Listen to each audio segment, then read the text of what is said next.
Moi j'ai envie de dire la baisse des prix, vulgairement parlant peut-être, on s'en fout. C'est le sujet qui énerve les restaurateurs. Un an après la baisse de TVA, les prix n'ont pas beaucoup baissé sur les cartes. Ces professionnels le savent, leurs clients aussi.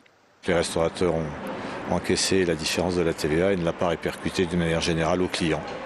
Si les prix ont baissé, c'est que le repas est moins conséquent qu'avant. En moyenne, la baisse des prix serait de seulement 1%. Des griefs que balayent les restaurateurs. Selon eux, le rabotage de leur TVA a surtout servi à relever le salaire minimum de leurs employés.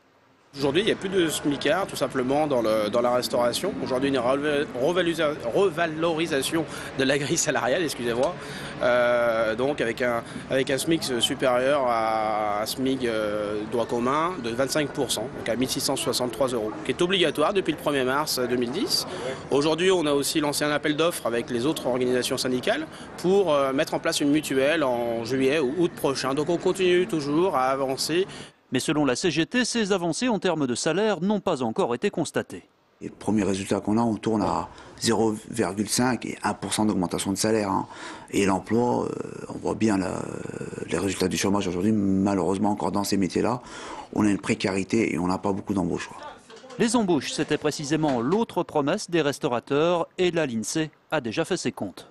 Alors pour la région Rhône-Alpes, sur l'année 2009, dans l'ensemble de l'hôtellerie-restauration, on a environ 2000 emplois créés. C'est beaucoup ça ? C'est beaucoup par rapport à l'année 2008 où on était proche de zéro. Par contre, ça n'est pas très éloigné de la tendance de moyen terme sur les années précédentes. Autrement dit, on a retrouvé le niveau d'embauche moyen antérieur à la crise dans ce secteur, ni plus ni moins.